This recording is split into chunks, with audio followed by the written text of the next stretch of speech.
it's my first home game too, so I'm super excited about that as well. And certainly we want to, bounce back for a very heartbreaking and disappointing loss. But I'll get into that a little bit. But the game itself against Southern, first LSU game versus a SWAC school, and HBCU opponent. The significance of that is great.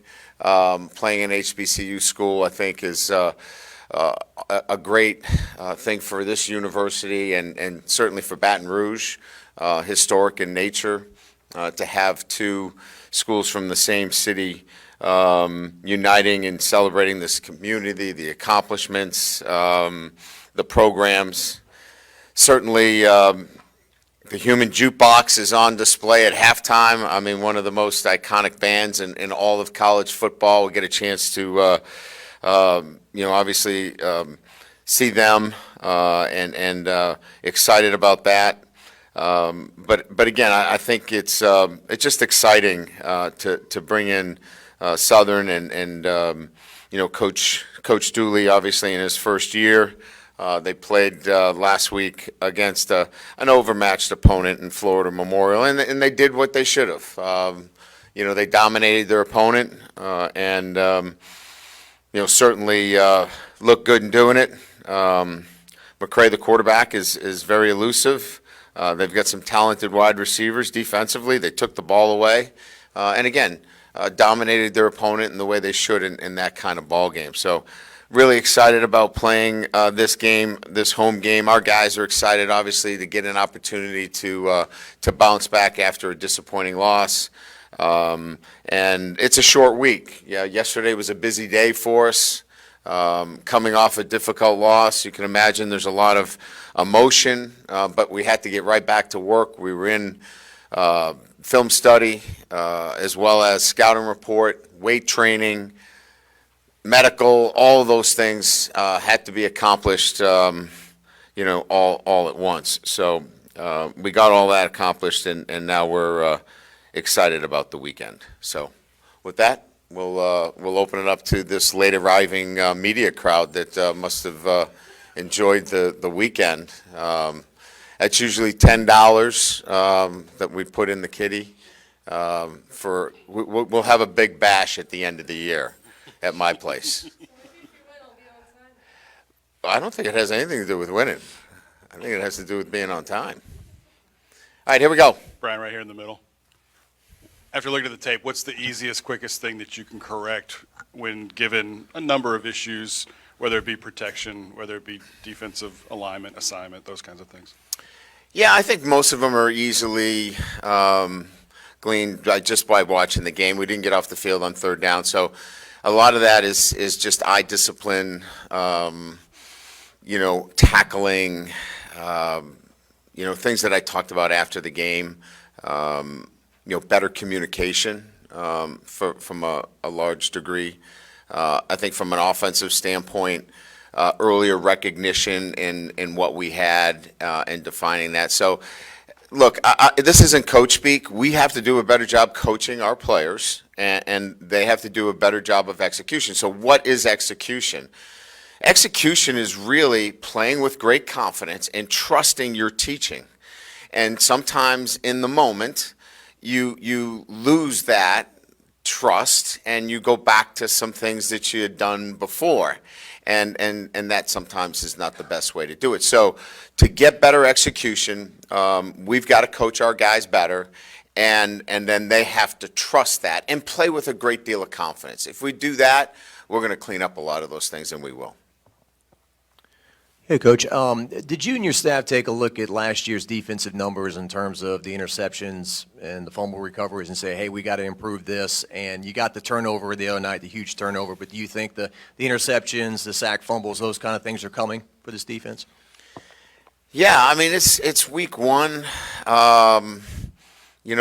Certainly we want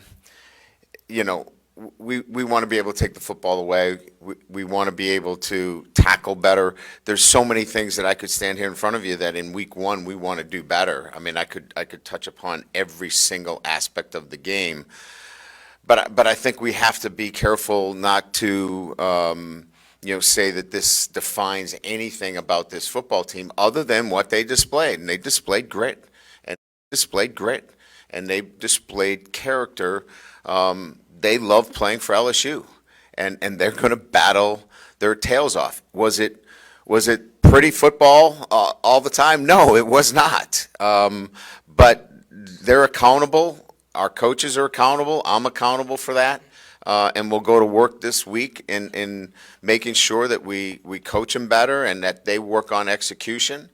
But they're gritty. They're going to play hard for LSU because they love LSU. Brian, can you confirm Mason's injury and then how that affects your rotation on the D-line? Yes, I can confirm. Our doctors confirmed an ACL tear yesterday after an MRI, which, obviously we're crushed for him because he was celebrating for a teammate on the play and trying to show his support for a teammate. And so anytime you suffer an injury under those circumstances, it's extremely disappointing. He's a great player. You're going to miss great players, but it's next man in now for us from that standpoint. So you got to count on other guys to step up, and they did in the game. I think our defensive line rallied, played as hard as they could. You certainly wouldn't, after film study, single that out as a reason for not having success. So we'll call on some other players to step up in that role, and we'll have to be, in some instances, creative, and putting guys in position where we can succeed defensively. Brian, Wilson Alexander over here.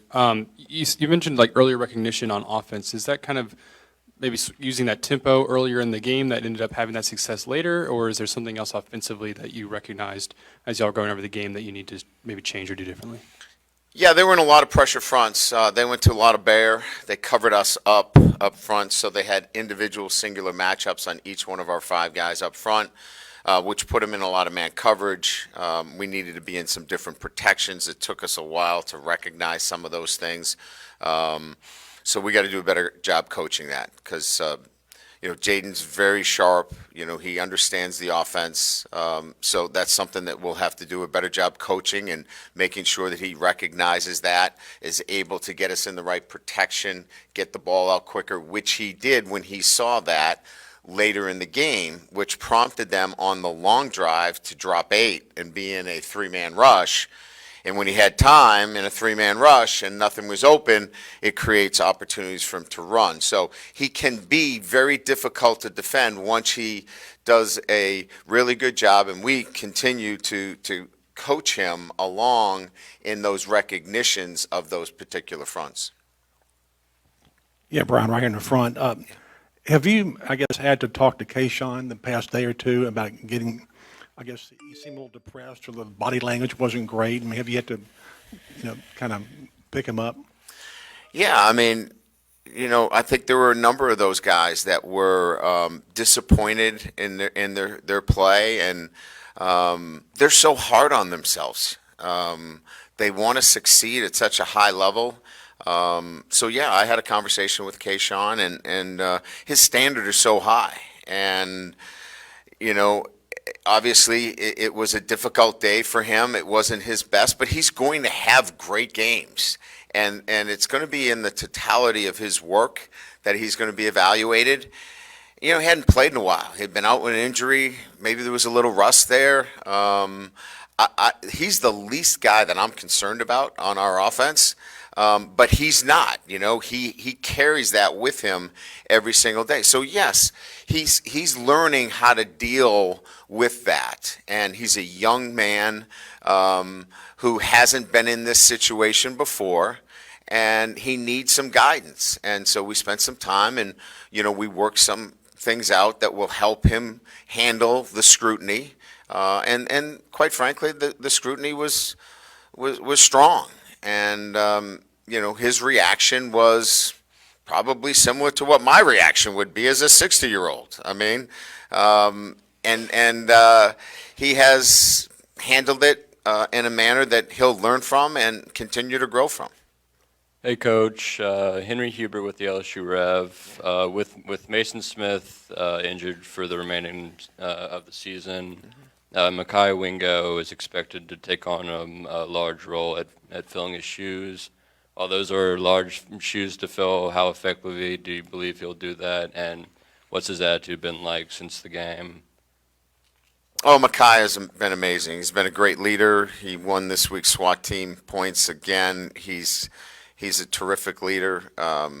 He played very well in the game. He's active. Yeah, I mean, Mason Smith is, it's hard to compare anybody to Mason Smith, his size, his athleticism. But Mekhi Wingo is going to be Mekhi Wingo. And what he does is extremely effective as a football player, and he gets now obviously a bigger share of that work. And it'll be incumbent upon some others to step up as well. Brody Miller with The Athletic. I know you talked Saturday about how, Florida State's edge rushers deserve a lot of credit, but when you look back at it, where maybe it was personnel issues, was it more protection stuff? I guess what stood out that maybe you guys can fix? Well, it's kind of what I talked about. They had singular matchups, and so, their edge guys were really good. One of them went against a true freshman. Will held his own. I mean, he won some and lost one. That puts, obviously, Cam Wire on a one-on-one situation. There were some tough days there for him, but he battled. But, you got to look at your personnel going against who we played against. And, are there better ways that we could have helped our offensive line? Should we have sprinted more? Should we have, gapped it more? We started to chip late in the game and give some help on one side or the other. So, those are things that you look at after you see your personnel against a team like Florida State and start to make some deeper evaluations as to how you're going to move forward when you start to play, SEC competition. Coach, I know the NCAA has cracked down on the number of full padded contact practices over spring and fall practices since 2014. Do you think that plays a role in some of maybe the messy tackling we've seen this weekend, or mistakes like the targeting call, like Ali Gay, maybe the lack of practice? I'm not giving Ali Gay a pass on that targeting. That's, if you look that up in the dictionary, that's what targeting is. That was a young man who's regretful of the decision and how that went about. He'll sit the first half. He's got to be better. He knows that. But no, I don't think targeting has anything. Tackling is an art, right? I mean, it's something that you have to develop that skill. We tackled as much as we could. Let's give Florida State's quarterback a lot of the credit, too. He's extremely elusive. We had 16 missed tackles on him, and that's too many. We had him wrapped up for tackles for loss on a number of occasions, which would have got us off the field. But we've got to be better. There's no question. Hey, Coach Keller, right in the middle. Covering Coach Sean Payton for years, one of his go-to phrases was every week's crisis or carnival in his organization. After a loss, only the first of the season, how do you handle the kids to get them to focus on what's in front of them and not pay attention to everything that's outside of the program, listening to what people are saying about the loss? Yeah, look, it's a high-profile program. They come to LSU with understanding that with success comes a responsibility, and they have to be able to balance that. So I'm not up here to make excuses for our guys. But there is a line too, right? You don't want it to get so crazy that we're, attacking, people. We can be critical, and we're critical. We should be critical of our coaching, and we should be critical of our play. Critical analysis is going to get us better. But I think what was most important within our room and our team meeting was there are things that we did well, and I've kind of mentioned them already. We showed resolve. But what we have to do better is consistent execution. And what we learned is that we got to play 4 quarters of football, and that means we got to start fast. We did not start fast. The second quarter and third quarter was hit and miss, and we finished strong. So we've got to play 4 quarters of LSU football, and we've got to execute better. And that was really the emphasis in that meeting, and to stay focused on what's important now. Coach down here, were you alarmed by the problems on special teams, and what changes do you have to make, you think, if any, to remedy what you saw? Well, we made in-game changes on PAT field goal, and we thought we had them remedied. Didn't prove to be that way. And the punt, we had the first muff punt, and it was my decision to stick with Malik. And we always are benefited by hindsight, right? But I felt like he's an elite athlete. He's confident. And I wanted to show that confidence in him. And that's my call in that situation. So, one of them is on him. The other was Coach Kelly sticking with him, I guess you could say. As it relates to the field goal extra point situation, we made a change. We flipped personnel over from that left side and moved somebody over there that we felt would shore that side up. We kicked the extra point with success and had the look we wanted. And then on the final PAT, we didn't execute the way we needed to. Hey, Coach Dylan Sanders, Go247. How do you feel about Jaden's debut as the starting quarterback for LSU? Yeah, I think I've talked a little bit about it. I think early recognition needs to be better. But I thought he competed well. I thought later in the game he definitely settled into some, really good rhythm. I think when we did go some tempo, that really, benefited him. I thought late his pocket presence was excellent. He knew when to run. He knew when to stay in the pocket and find, the open receiver. So, I think first game, kind of a mixed bag early on, settled into it nicely as the game went on. That's not good enough against good teams. You got to be ready to go right out. And I think this will be, probably a really good game, this past game, for him to really learn from and up his game. Hey, Coach, sticking with the quarterbacks, at any point in the game, did you consider going to Garrett, and might you expect to play both this weekend? Yeah, it was never a conversation. There was never a time during the game where Mike Denbrock, that is, or Joe Sloan had a conversation about, hey, let's make a change here. Let's see if that's the best option for us. That was never a conversation. And right now it's Jaden's our number 1 quarterback. Coach, Peter Broderick with the Reveille. Obviously, during the offseason, the secondary is one of the biggest, points being talked about. What was your thoughts on how they played on Sunday? Yeah, I thought the corners played solid. We would like a little bit more physicality in the tackling, but by and large, we felt like they held up pretty good. We had a lot of man coverage call situations. I thought they were on body.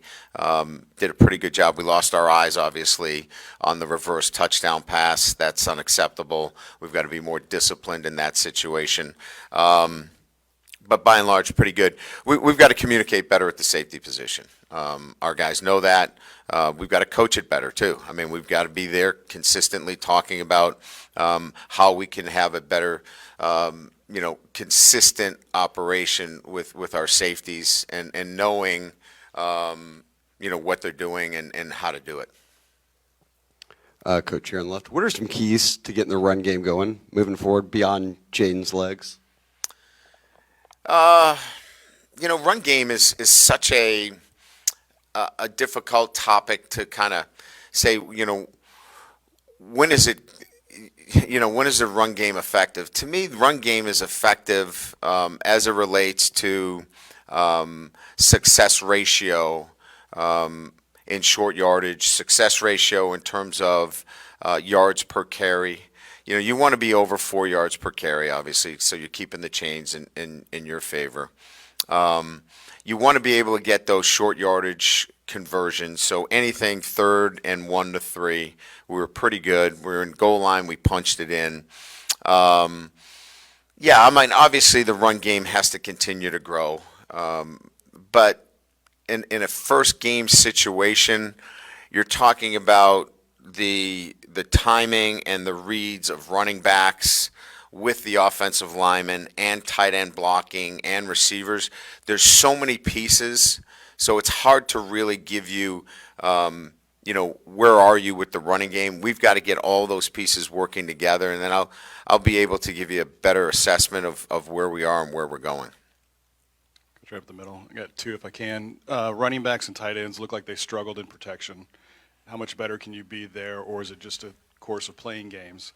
And then secondly, how do you like to approach recruiting on game day? Do you stack up as many visits as you can with your home games, or do you really focus on the games? Yeah. So the first question is running back and tight ends.